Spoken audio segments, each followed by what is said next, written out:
Hello बच्चों, मैं पवन सिंह आपका इस प्यारे से परिवार संसारपुर के लाइव क्लास में स्वागत करता हूं, जिसमें आज बच्चों हम फाइनल सॉल्व करने वाले हैं कक्षा 6 की गणित, जो आपका अभ्यास है 12C। क्योंकि पिछली क्लास में हमने सारे के सारे 12B के क्वेश्चनों को सॉल्व कर लिया था और आज की क्लास में हम 12C को पूरी तरह से सॉल्व करेंगे। ठीक है, तो चलिए बच्चों, सबसे पहले हम ये जानते हैं कि अनुपात और समानुपात में अंतर क्या है। ठीक है, अब जैसे मान लीजिए आपको कोई दो ऐसे नंबर दे दिए जाएं। सबसे पहले हम देखते हैं अनुपात क्या है। ठीक है, सबसे पहले देखेंगे अनुपात। अनुपात को हम लोग प्रदर्शित करते हैं इस प्रकार से। ठीक है, अब यदि आपको दो नंबर इस प्रकार दे दिया जाए, एक नंबर ए है और अनुपात करके इस तरह बी है, तो इसका आखिर क्या मतलब है? इसका मतलब ये है कि इन दो संख्याओं को हम ए बटे बी के रूप में भी लिख सकते हैं। ठीक है, इसके बाद अब आज आपका आ जाता है समानुपात। समानुपात क्या है? समानुपात क्या है? समानुपात को हम लोग किस प्रकार से प्रदर्शित करते हैं? हम लोग उसको इस प्रकार से प्रदर्शित करते हैं। अब आपको 4 नंबर यहां पर दिए जाते हैं इस प्रकार से कि ए अनुपात बी समानुपात सी अनुपात डी। इस प्रकार से आपको यदि 4 नंबर दिए जाते हैं तो ऐसे लिखते हैं। अब समानुपात को हम बराबर भी कह सकते हैं। समानुपात को हम बराबर भी कह सकते हैं, क्योंकि हम इन नंबरों को इस प्रकार लिख सकते हैं ए बटे बी समानुपात की जगह पर बराबर सी अनुपात डी। ठीक है, हाँ एक बात और, इन दो ये जो बीच वाले पद है ना, इन्हें हम मध्य पद कहते हैं। क्या कहते हैं? मध्य पद। ठीक है, बीच वाले नंबरों को हम लोग कहते हैं मध्य पद, और जो बाहर वाले हैं इन्हें हम कहते हैं बाह्य पद। बाह्य पद कहते हैं। ठीक है, तो इतना हमने मोटा मोटा जान लिया है। अब यहां पर प्रश्न क्या कह रहा है? प्रश्न कह रहा है कि समानुपाती पदों 20 अनुपात 30 समानुपात 60 अनुपात 90 में 20 और 60 मध्य पद है क्या? मध्य पद तो हमें क्या दिख रहे हैं? 30 और 60 दिख रहे हैं, तो ये आपका ऑप्शन गलत है। 30 और 90 बाह्य पद है क्या? ये 20 और ये 90 बाह्य पद है, ये भी गलत है। 20 और 30 बाह्य पद है क्या? तो 20 और 90 बाह्य पद है, ना कि 20 और 30। 30 और 60 मध्य पद है क्या? हाँ, ये बात सही है कि 30 और 60 को हम लोग क्या कहते हैं? मध्य पद। इसका मतलब है कि चौथा विकल्प आपका बिल्कुल राइट है।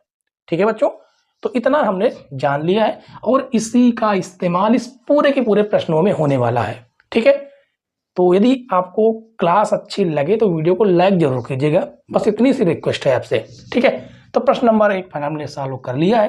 अब हम सॉल्व करेंगे बच्चों प्रश्न नंबर 2, जो कि बहुविकल्पी ही प्रश्न है। ठीक है, क्योंकि यहाँ पर कहा गया कि निम्नलिखित प्रश्न संख्या 1 में 4 उत्तर और 2 में 4 उत्तर दिए गए हैं, सही उत्तर अपनी उत्तर पुस्तिका में लिखना है।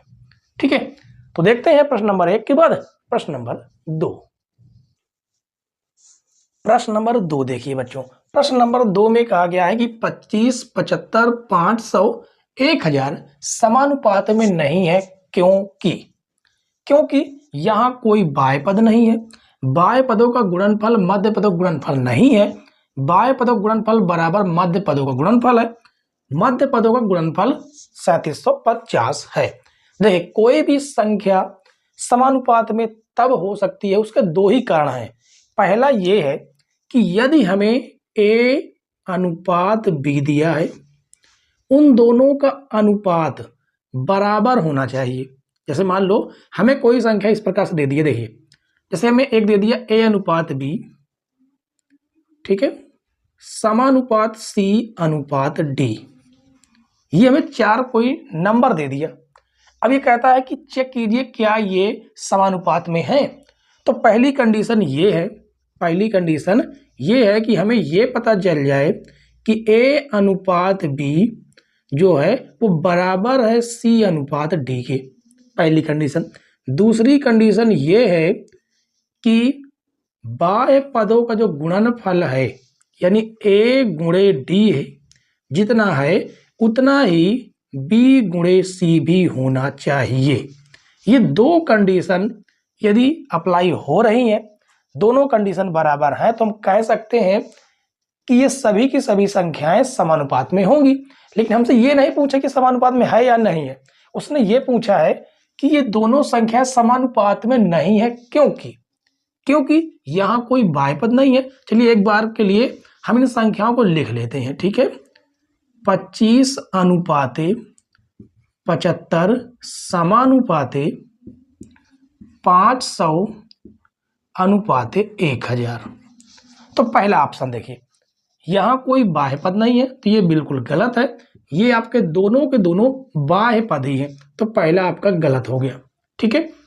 बाह्य पदों का गुणनफल मध्य पदों का गुणनफल नहीं है, तो हम चेक कर लेते हैं, ठीक है। देखिए सबसे पहला हम इसको चेक कर लेते हैं कि बाह्य पदों का गुणनफल 25 गुणे 1000 कितना होना चाहिए, बराबर होना चाहिए 75 गुणे 500 के। तो गुणा कराएंगे ये तो आ जाएगा आपका 25,000 बराबर 5×5 = 25 के 5 हासिल 2, 5 7 35 2 37।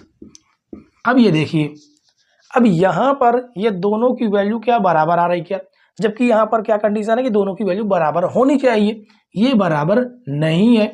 इसका मतलब है ऑप्शन नंबर दूसरा ही आपका राइट है। क्योंकि यदि बाह्य पदों गुणनफल बराबर हो जाता मध्य पदों गुणनफल के, तो ये तो ऑलरेडी समानुपात में हो ही जाती, तो ये भी ऑप्शन आपका गलत ही है। मध्य पदों का जो गुणनफल है वो 3750 है क्या, तो मध्य पद का आपने गुणनफल जो किया है वो 3750 नहीं है, वो 37,500 है, तो ये विकल्प भी आपका गलत था। तो ऑप्शन नंबर दूसरा ही आपका राइट है, ठीक है। आपको ये दो कंडीशन याद रखनी है, या तो दोनों के अनुपात बराबर होने चाहिए, या तो फिर बाह्य पदों का गुणनफल बराबर होना चाहिए मध्य पदों के गुणनफल के, तो ही हम कह सकते हैं कि संख्या समानुपात में होंगी बच्चों, ठीक है। तो बिल्कुल सिंपल हमने इसी तरीके से आपको बता दिया है। और हाँ एक बात और है कि इन दोनों का इस्तेमाल हम कर सकते हैं किसी भी संख्याओं को निकालने के लिए। जैसे यहाँ पर आपको इस तरह से 4 दे दी गई हैं, ये अनुपात में है, ये सभी मान लेते हैं अनुपात में समानुपात में है, मान लेते हैं। अब यहाँ पर एक संख्या विलुप्त कर दी जाए और वो संख्या पूछ ली जाए, तो उसमें हम इस विधि का भी इस्तेमाल कर सकते हैं, हम इस विधि का भी इस्तेमाल कर सकते हैं, ठीक है। और सबसे ज्यादा इस्तेमाल हम इसी विधि का करेंगे क्योंकि ये बहुत इजी पड़ जाता है, ठीक। तो चलिए बच्चों प्रश्न नंबर 2 के बाद हम सॉल्व करेंगे प्रश्न नंबर 3। प्रश्न नंबर 3 देखिए बच्चों, प्रश्न नंबर 3 में कहा गया कि नीचे लिखे समानुपदों को x का मान निकालिए। यानी ये समान पदों में है, ठीक है, समानुपाती पदों में है, इनका x का मान निकालना है बस। और आपको हमने अभी जस्ट प्रश्न नंबर 2 में बताया था कि इसके बाह्य पदों का जो गुणनफल होता है इसके मध्य पदों के गुणनफल के बराबर होता है, ठीक है। तो हम क्या करेंगे कि हम x गुणा 20 करेंगे और बराबर में, वैसे 20 तो नहीं होना चाहिए, यहाँ पर शायद 40 है हमारे ख्याल से, यहाँ पर क्या है 40 है, ठीक है, इसको आप सुधार लीजिएगा, यहाँ पर 40 है, ठीक। तो इसके बाह्य पदों का गुणनफल और मध्य पदों का जो गुणनफल होता है वो आपस में होता है बराबर, ठीक है। अब आगे देखिए, अब आपको क्या करना है कि हमें x की तो वैल्यू निकालनी ही है। अब बराबर में आपका है 10 × 20, पक्षांतर करेंगे गुणे से भाग में आ जाएगा इस प्रकार से, ठीक है। 0 से आपका 0 कट जाएगा, उसके बाद 2 × 2 0, 2 दूनी 4, फिर 2 से काटेंगे 2 × 2 2 पंचे 10, तो x बराबर कितना आ जाएगा, x बराबर बच्चों आ गया आपका 5, ठीक। इसी प्रकार से इसको भी करना है, इसके बाह्य पदों का जो गुणनफल है इसके मध्य पदों के गुणनफल के बराबर होगा। तो हम करेंगे 16 × x बराबर 8 × 8, ये आपका गुणे से जाएगा भाग में, तो x बराबर 8 × 8 बटे 16 हो जाएगा।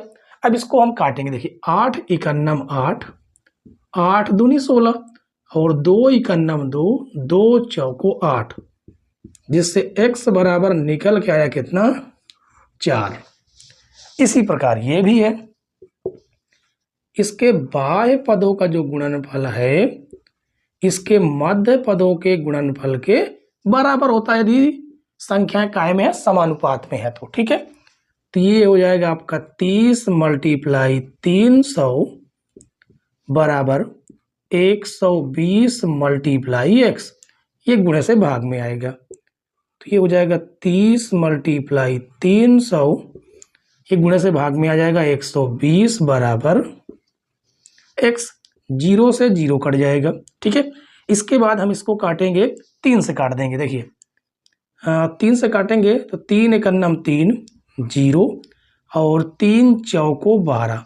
ठीक है, फिर 2 से काटेंगे, 2 पंचे 10, 2 दूनी 4, फिर 2 से काटेंगे, 2 एकन्नम 2 और ये कट जाएगा, जिससे आपका x बराबर क्या निकल के आएगा 15 पचे 75, यानी x की वैल्यू क्या निकल के आई 75 निकल के आई। ठीक है, अब इसके बाद इसको देखिए, बाह्य पदों का जो गुणनफल है वो मध्य पदों के गुणनफल के बराबर होता है।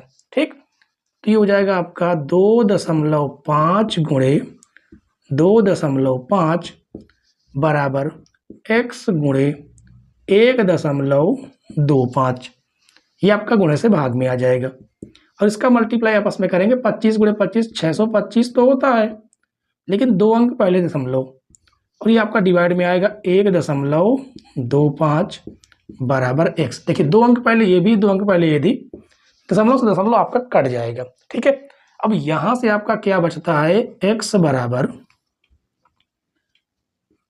बराबर 625 बटे 125।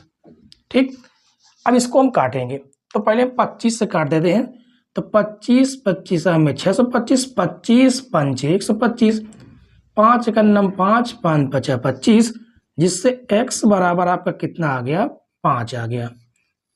ठीक है, इस प्रकार से हमें x की वैल्यू ज्ञात करनी थी बच्चों। ठीक है, ये प्रश्न नंबर 3 के चारों ऑप्शन जो यानी कि चारों सवाल आपको अच्छे समझ में आए हों तो वीडियो को लाइक कीजिए, चैनल पर नए हैं तो सब्सक्राइब जरूर कर लीजिए। ठीक है बच्चों, तो चलिए अब हम प्रश्न नंबर 3 फाइनल सॉल्व कर चुके हैं। अब प्रश्न नंबर 3 के बाद हम लोग अब सॉल्व करेंगे प्रश्न नंबर 4।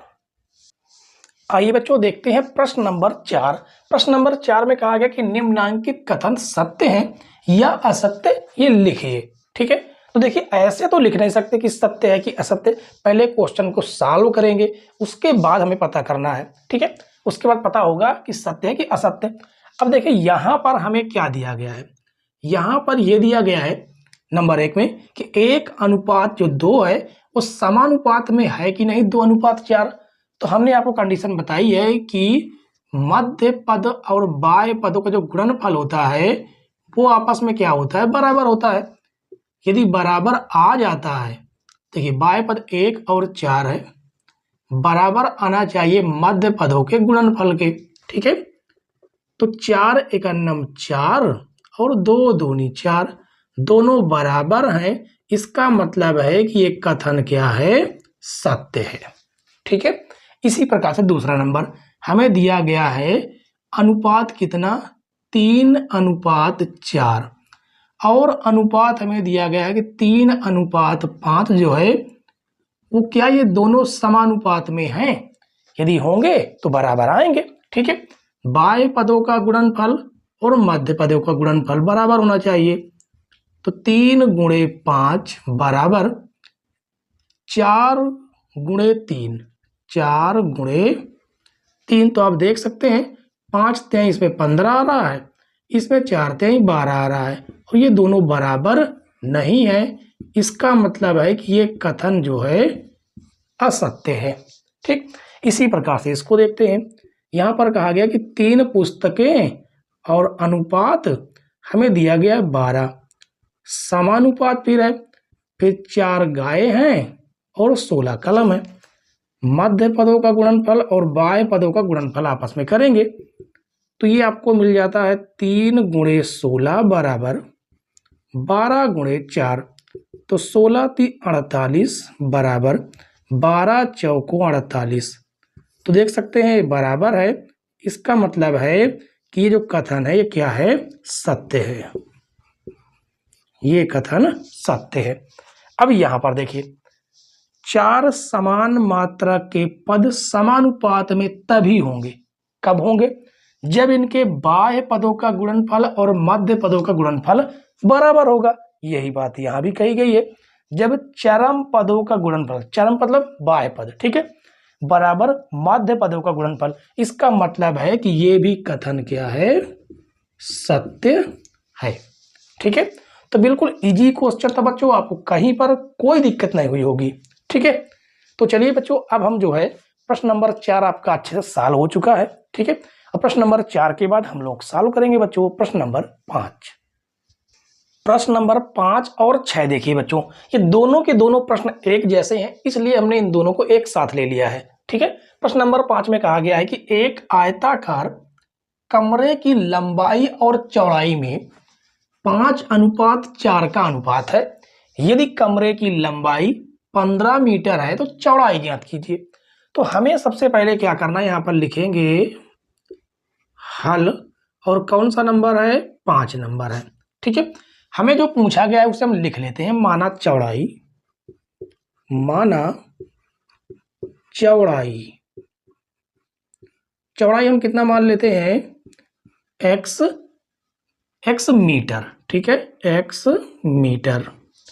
इसके बाद हमें जो लंबाई दी गई है वो लंबाई भी हमें दी गई है, कितनी, लंबाई दी गई है 15 मीटर, 15 मीटर। और जो हमें अनुपात दिया गया है, अनुपात किसका अनुपात, लंबाई और चौड़ाई का अनुपात, वो है 5:4।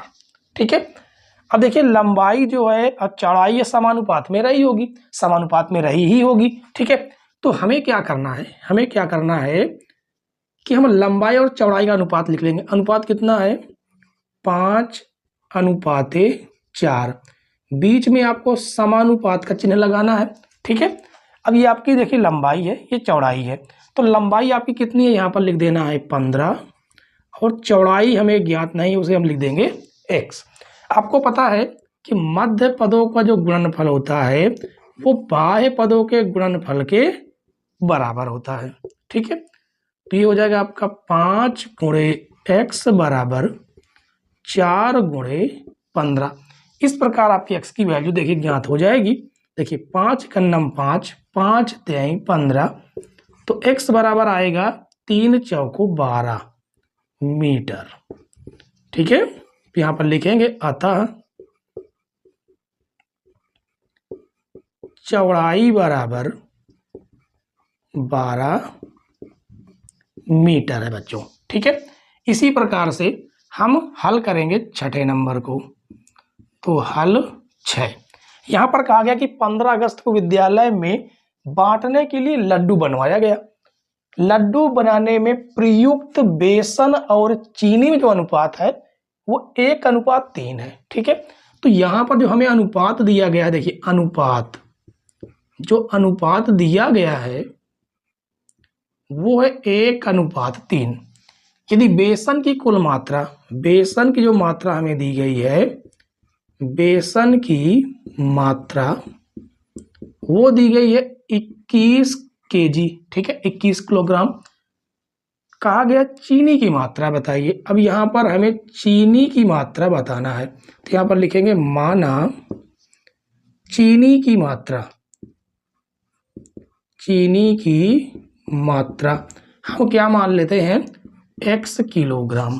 ठीक है, अब देखिए हमें अनुपात कैसा दिया, बेसन और चीनी में अनुपात दिया है, तो यहां पर इसे हम लिखेंगे पहले अनुपात कितना है, 1:3 समानुपात।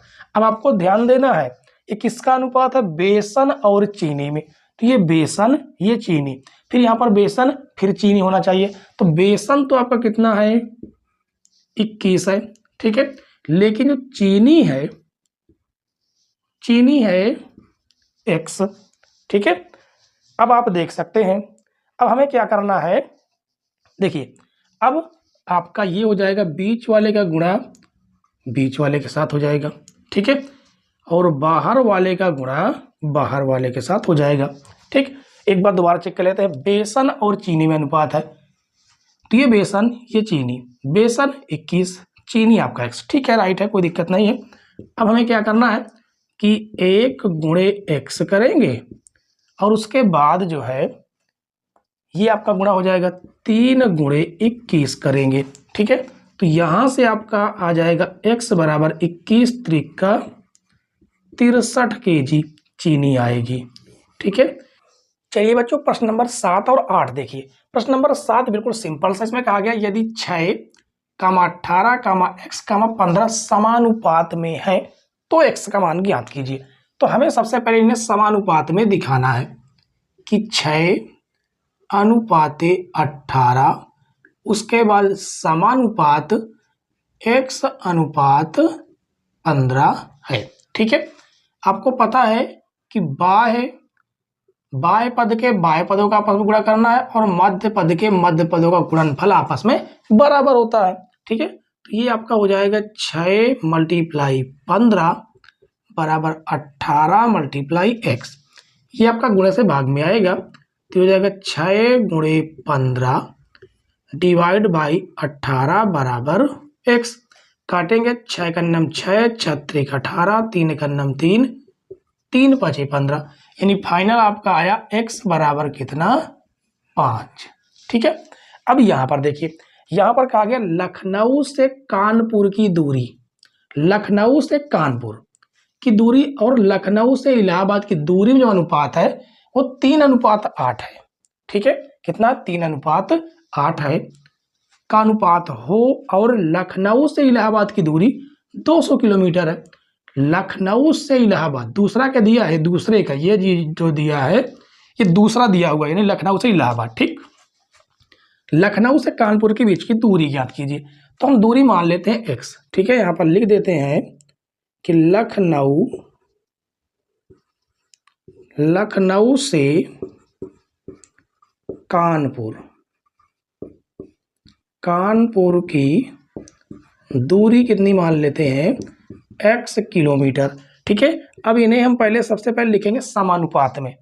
देखिए लखनऊ से कानपुर और लखनऊ से इलाहाबाद की दूरी जो अनुपात है वो है 3:8। फिर बीच में आपको लगाना है समानुपात, ठीक है। लखनऊ से कानपुर, तो देखिए लखनऊ से कानपुर की दूरी आपने कितनी मानी है x, उसके बाद फिर समानुपात, और लखनऊ से इलाहाबाद, और ये आपका देखिए दूसरा लखनऊ से इलाहाबाद, तो दूसरा आपका हो गया लखनऊ से इलाहाबाद की दूरी कितनी है 200 किलोमीटर। समझ में आया कि नहीं। अब आपको बीच वाले पद को बीच वाले पद के साथ मल्टीप्लाई करना है और बाहर वाले पद को बाहर वाले पद के साथ, तो ये हो जाएगा 3 × 200 बराबर 8 × x, ये गुणे से भाग में आएगा, तो जाएगा 3 × 200 बटे 8 बराबर x। काटेंगे 4 दूनी 8, 4 पंचे 20, 0, 2 1 2 और ये 25 बार में कट जाएगा।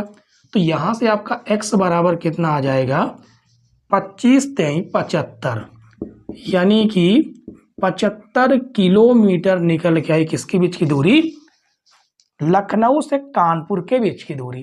तो यहाँ पर आपको ऑलरेडी लिख देना कि लखनऊ से कानपुर के बीच की जो दूरी है वो 75 किलोमीटर है, ठीक है।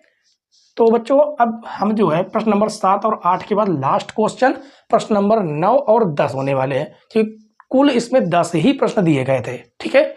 तो देखते हैं प्रश्न नंबर 9 और प्रश्न नंबर 10। प्रश्न नंबर 9 देखिए बच्चों, प्रश्न नंबर 9 में कहा गया कि एक विद्यालय के लड़के और लड़कियों ने अलग अलग 2:3 के अनुपात में पौधे लगाए, ठीक है। हमें अनुपात दिया है 2:3। उसके बाद कहा गया यदि विद्यालय में कुल 1500 पौधे लगाए गए हो तो लड़के और लड़कियों द्वारा लगाए गए पौधों की संख्या अलग अलग निकालिए। तो देखिए हमें जो अनुपात दिया है सबसे पहले उस अनुपात को लिखेंगे। अनुपात जो दिया है वो दिया है 2:3, ठीक है। यदि हम इसे अनुपात के रूप में न देखकर कुल अनुपात देखें, यानी कि अनुपातिक योग एक प्रकार से देखें, अनुपातिक योग यानी इन दोनों को जोड़ के देखें, तो हमें ऐसा लग रहा है कि हमें कुल कितने पौधे लगाए गए हैं लड़के और लड़कियों द्वारा, 5 पौधे। अनुपातिक योग है, लेकिन ओरिजिनल में देखा जाए तो कुल कितने पौधे लगे हैं, 1500 पौधे लगे हुए। तो यहां पर लिखेंगे कुल पौधों की संख्या, कुल पौधों की संख्या बराबर 1500। ठीक है, अब हम अलग अलग निकालेंगे, तो लिखेंगे लड़कों द्वारा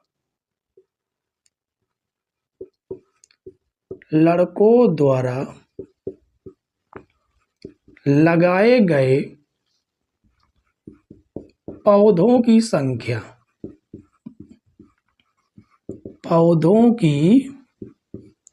संख्या बराबर। अब यहां पर देखिए कि लड़कों का जो अनुपात है वो कितना है, 2 है। ठीक है, और जो कुल पौधे हैं वो कितने हैं, कुल पौधे 1500 हैं और लड़कों द्वारा लगाए गए 2 हैं, लेकिन कुल अनुपातिक कितना है, 5 है। अब इसको आप काटिए, 5 × 9 5, 5 × 3 15, डबल 0 यानी 3 दूनी 6, यानी 600 पौधे लड़कों द्वारा लगाए गए हैं।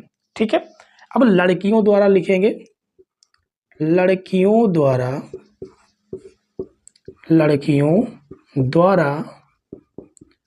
लगाए गए पौधों की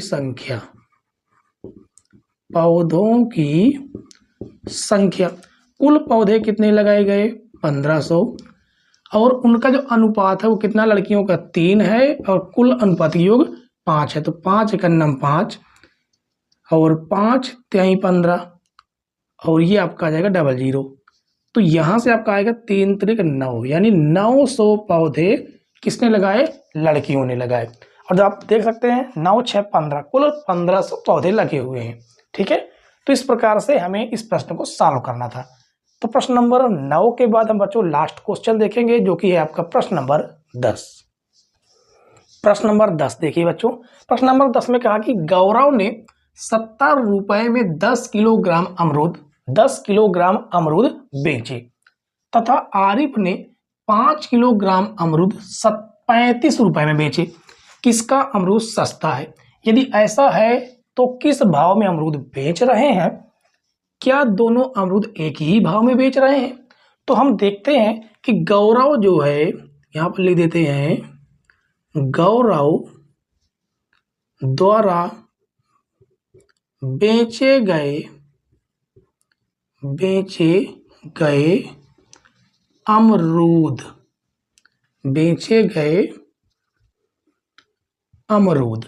कितना, 70 रुपए में। देखिए ये आपका रुपया है, ठीक है, अनुपात, और ये आपका किलोग्राम में है।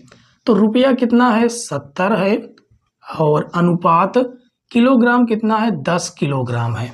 ठीक है, अब देखिए ये आपका 0 से 0 कट जाएगा, तो यहां से एक बात पता चली कि इसका जो अनुपात है वो 7:1 है, यानी 7 रुपए में 1 किलोग्राम बेच रहा है। ठीक है, और उसके बाद यहां पर लिख सकते हैं कि 7 रुपए में 1 किलोग्राम अमरूद बेचे। किसने? गौरव ने। ठीक है, गौरव ने। इसके बाद अब हम लिखेंगे आरिफ ने, तो लिखेंगे आरिफ द्वारा बेचे गए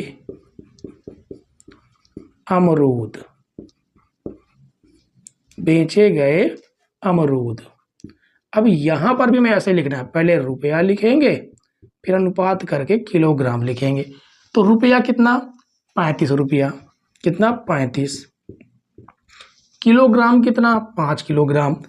तो 5 × 9 5, 5 × 7 35, तो 7:1, ये भी वही आ रहा है। मतलब आरिफ ने आरिफ ने भी 7 रुपए में 1 किलोग्राम अमरूद 1 किलोग्राम अमरूद बेचे। अर्थात क्या कहने का मतलब है, अर्थात दोनों एक ही भाव में